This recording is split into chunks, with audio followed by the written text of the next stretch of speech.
capable of it, then you have to ask yourself, is there a reasonable chance that he's bluffing in this case? And that's exactly the question that Captain Tom is now asking himself. Do I think it's possible that Constantine is bluffing right now? And if it's possible that he's bluffing, is it worth the risk of me calling and potentially losing another 1,000 chips? There's his jacks. He's made this a tough laydown, Captain Tom has. He bet too little on the turn. He bet so little that if Constantine has the ace of hearts or the king of hearts, he might well call. Tom invited Constantine to draw for the flush. The flush has arrived. If Constantine was drawing, he's now got it. And Tom has created this position for himself.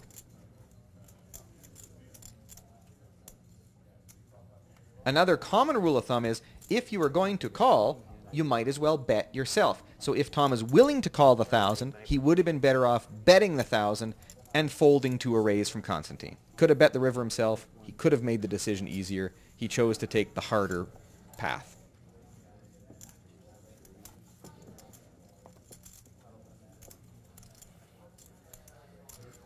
I just want to look at the ace of hearts.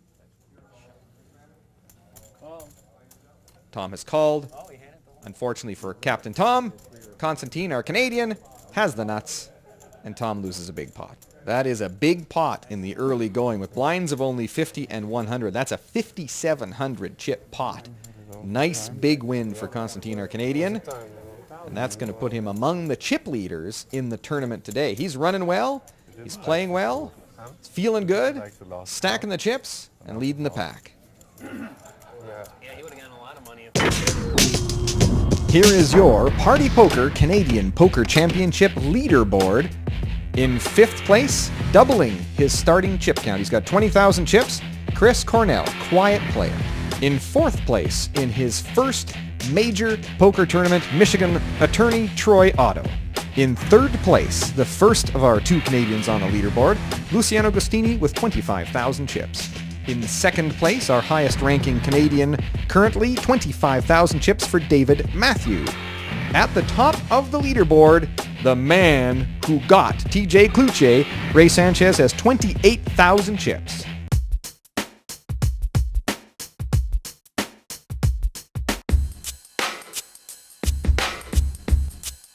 We're just coming up on the supper break. We're 37 seconds away from the supper break. And there's actually a very interesting phenomenon that happens in tournament poker a lot.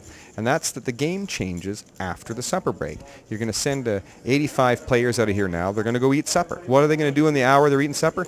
They're going to sit and they're going to scheme and talk and they're going to convince themselves, I'm getting short of chips. I got lots of chips. And they're going to change their style of play. And when they come back, you watch, there's going to be a rapid series of bust-outs immediately following the supper break. It's like clockwork in tournaments. Ace 10 is all in.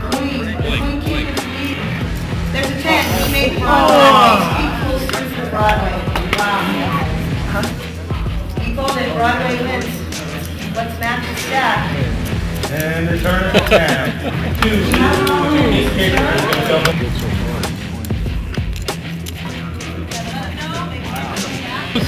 There's a 10. There's a 10. Kings and 10 Ace 10 is are all all in in. players. With ace, a jack, or a club. Play that's all in. River game. Oh, Clubs, he's going to double up to 4 clubs. all in on table 3. 3 hearts. C3 is going to double up. 5 is the river card. 5. The queens are going to take out C5. More hot action coming up from the Party Poker Canadian Poker Championships. Don't go away.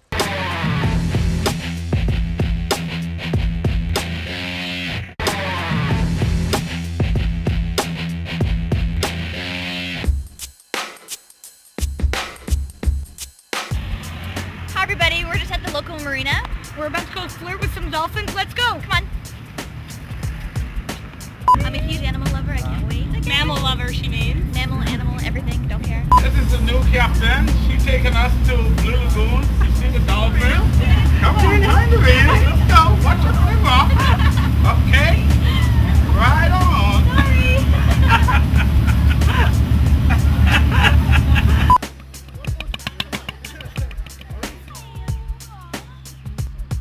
This is so awesome. Yeah,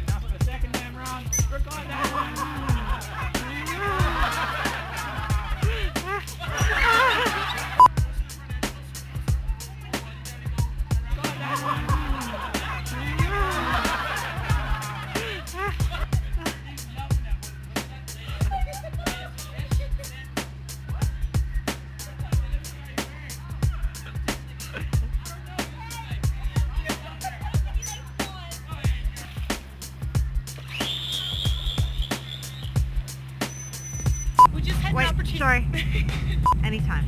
We just had the opportunity to swim with the dolphins, dance with the dolphins, feed the dolphins.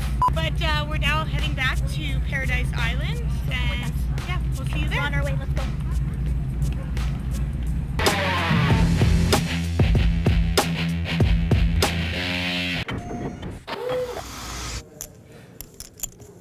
Still in level 2, the button moves to seat 2, Lothar Landauer from Munich. The small blind in seat 3, Brad Schwartz from the United States.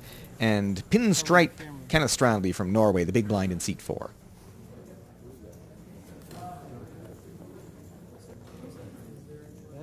It's a cut card. It's been there since I sat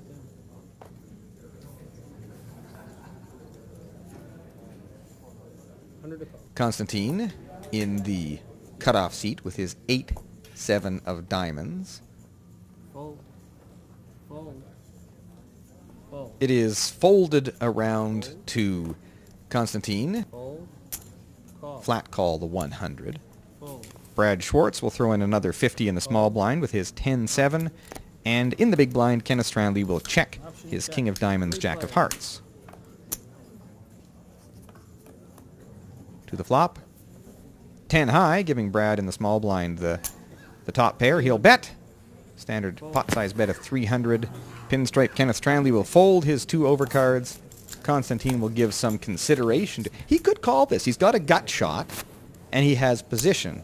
He's going to fold. You could call that. You could call hoping to hit your gut shot and take your opponent off for a lot of chips. But he will fold, and Brad will pick up the pot. A small pot for a quiet player. Brad's been pretty quiet today. Very few players eliminated from our starting field of 102. We're still in level 2 with blinds of 50 and 100. You know, most pros would tell you, probably don't be drinking vodka while you're playing.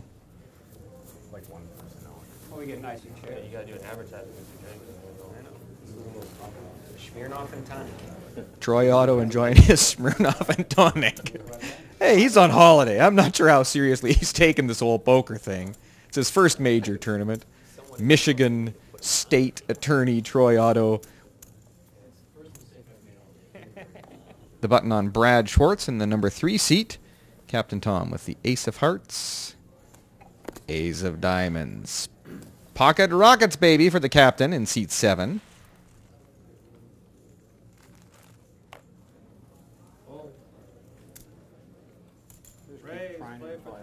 He will put in his standard raise. He raises between 250 and 350. The captain likes to mix it up a little bit. Not a consistent amount. Folds to Brad Schwartz on the button with pocket 6s.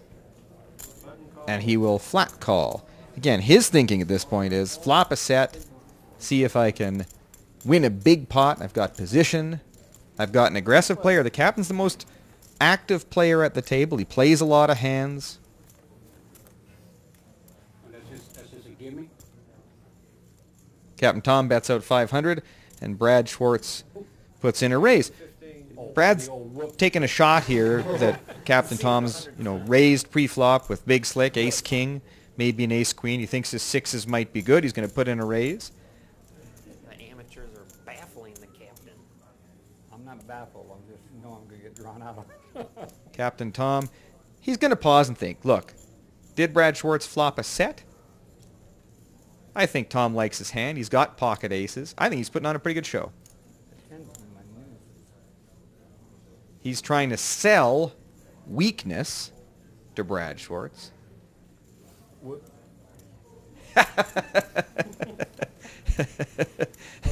Showtime, baby, from the captain. Inconsequential 5 on the turn for both players. And Captain Tom will check. He's setting the trap.